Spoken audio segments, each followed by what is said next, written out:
Assalamualaikum warahmatullahi wabarakatuh.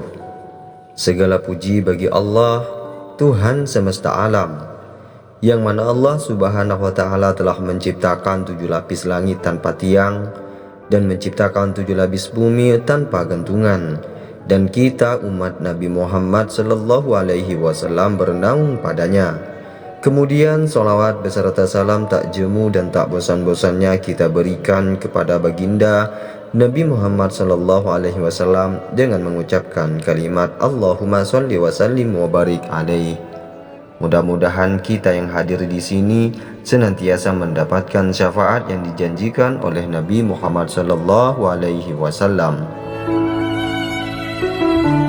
Saudaraku, mandi adalah kewajiban bagi setiap umat muslim dalam menjaga tubuh agar tetap bersih dan nyaman.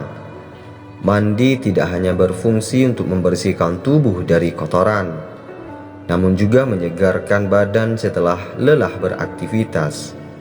Sehingga ketika beribadah pun dianjurkan untuk mandi terlebih dahulu. Sayangnya, ada sebagian orang yang kurang paham pentingnya mandi sehingga enggan melakukannya dengan rutin. Dalam sebuah hadis yang menyebutkan, kebersihan sebagian daripada iman, yang artinya dengan menjaga kebersihan sama artinya kita menjaga kesehatan dan juga keimanan kita. Dari Humron bekas budak Utsman, beliau mengatakan, Utsman bin Affan itu mandi sekali setiap hari semenjak beliau masuk Islam. Hadis riwayat nomor 484. Kandungan hadis tersebut, riwayat di atas menunjukkan bolehnya mandi setiap hari untuk kebersihan badan, bukan karena melaksanakan mandi yang wajib ataupun yang sunnah. Mandi untuk kebersihan badan tidaklah tergolong pemborosan air. Mandi setiap hari untuk kebersihan badan itu sudah ada semenjak zaman Nabi Muhammad SAW. Karena Utsman melakukannya semenjak beliau masuk Islam, yang ketika itu tentu saja Rasulullah SAW masih hidup. Islam adalah agama yang mendorong umatnya untuk perhatian dengan kebersihan. Hukum mandi yakni wajib, yaitu apabila mengalami hal-hal yang mewajibkan mandi atau bernazar untuk melakukan mandi sunnah. Sunnah yaitu jika terdapat faktor yang menyebabkan mandi sunnah. Terdapat suatu kaidah untuk membedakan antara mandi wajib dan mandi sunnah, yakni setiap mandi yang faktor penyebab mandi tersebut mendahulinya maka hukumnya adalah wajib, sebagaimana mandi haid, dan setiap mandi yang faktor penyebabnya terjadi setelahnya maka hukumnya adalah sunnah, sebagaimana mandi Jumat. Mandi adalah cara untuk membersihkan badan sekaligus dapat membuat badan kembali segar. Selain memahami pentingnya mandi, ada satu hal yang harus diperhatikan, yaitu adalah waktu mandi. Mungkin sekarang Anda bertanya-tanya mengapa waktu mandi sangatlah penting. Ternyata ada beberapa waktu mandi yang dilarang oleh agama Islam, karena waktu tersebut dinilai dapat mengganggu kesehatan umat muslim.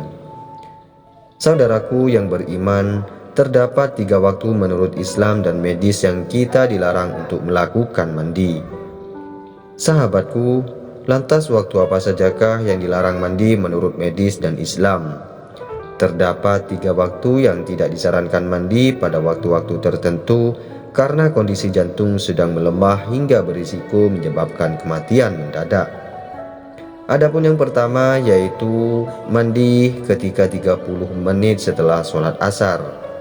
Pada waktu ini kondisi darah dalam tubuh sedang panas, sehingga jika kita mandi maka akan dapat mengakibatkan rasa lelah dan letih. Yang kedua yaitu mandi setelah sholat maghrib.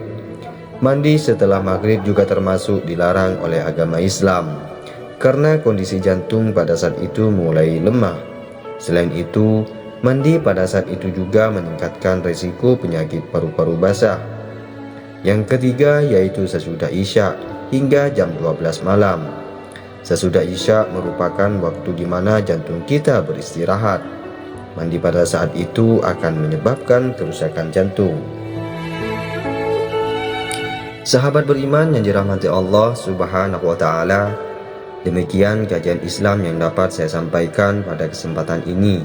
Semoga dapat bermanfaat bagi kita semua dan dapat kita aplikasikan dalam kehidupan sehari-hari.